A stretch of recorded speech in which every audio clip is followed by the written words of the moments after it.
তোমার হিসাব, তোমার নিজের হিসাব নেওয়ার জন্য তুমি যথেষ্ট, তোমার হিসাব তুমি নিজেই করো, এটা পড়ো।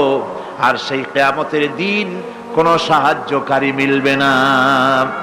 লান তানফাকুম আরহামুকুম ওয়ালা আওলাদুকুম ইয়াউমাল কিয়ামা। লান তানফাকুম, কিয়ামতের দিন কোনো ফায়দা হবে না, অবশ্যই কোনো ফায়দা হবে না, কোনো উপকারে আসবে না। কিয়ামতের দিন তোমার সন্তান, তোমার স্ত্রী, তোমার মাল, তোমার সম্পদ কোনো উপকারে আসবে না কিয়ামতের ময়দানে। সেদিন সব তোমার সাথে বিচ্ছেদ করবে, সব পালায় যাবে। সেখানে উৎকোষেরও কোনো কারবার নাই যে ঘুষ টুস দিয়া, ফেরেশতাদের কোনো রকম বুঝবাজ দিয়া, আলাদা কোনো চোরাগলি পথ দিয়া একেবারে ফুট করে ভেসতে চলে যাবেন, এমন কোনো সুযোগ নাই। অনেকে বলে হুজুর এমন কিছু দোয়া শিখায় দেন যাতে ওই সব জেহাদ বোমা এগুলি খুব ভয় পায়, ওসব রাস্তা টাস্তা না, খুব সহজে কিছু দোয়া দুরুদ করিয়া আস্তে করে জান্নাতে চলে যাওয়া যায়, এরকম একটা দোয়া, এরকম একটা পথ বলে দেন। আমি বলি ভাই, এরকমের কোন চোরাগলি আমার রাসূল আবিষ্কার করতে পারেন নাই।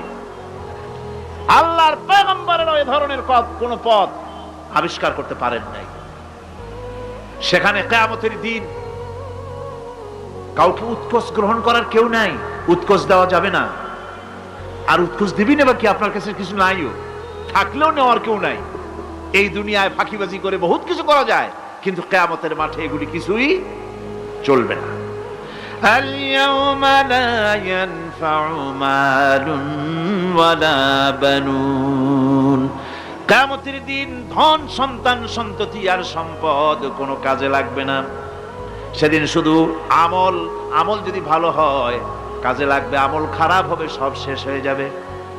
আল্লাহ রাব্বুল আলামিন নবীজিকে ডেকে বলেছেন, নবী আপনি বলেন, কুল মা কুনতু বিদআম মিনার রাসূল, আপনি বলুন আমি কোন নতুন রাসূল নই, আমার আগে অনেক নবী রাসূল পৃথিবীতে এসেছেন, তারা বিদায় হয়ে গেছেন। আমি জানি না কিয়ামতের দিন আল্লাহ রাব্বুল আলামিন আমার সাথে কি ব্যবহার করবেন, আর আমি এও জানি না যে কিয়ামতের দিন আল্লাহ পাক তোমাদের সাথে কি ব্যবহার করবেন।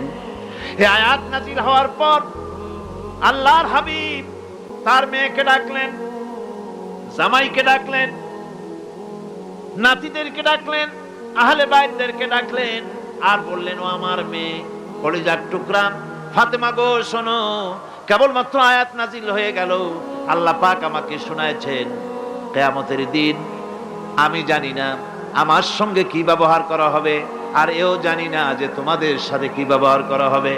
ও আমার কলিজার টুকরা মেয়ে ফাতেমা, কিয়ামতের দিন মুহাম্মদ সাল্লাল্লাহু আলাইহি সাল্লামের মেয়ে, এই হিসাবে তোমার নাজাতের ফয়সালা হবে না। ও আমার কলিজার টুকরা নাতি হাসান আর হোসেন, কিয়ামতের দিন মুহাম্মদ সাল্লাল্লাহু আলাইহি সাল্লামের নাতি হিসাবে ফয়সালা হবে না।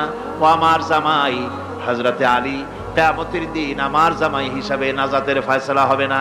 আমল যদি ভালো হয় ফয়সালা ভালো হবে, জান্নাতে চলে যাবে। আমল যদি খারাপ হয় কার নাতি কার জামাই দেখা হবে না। সুবহানাল্লাহ।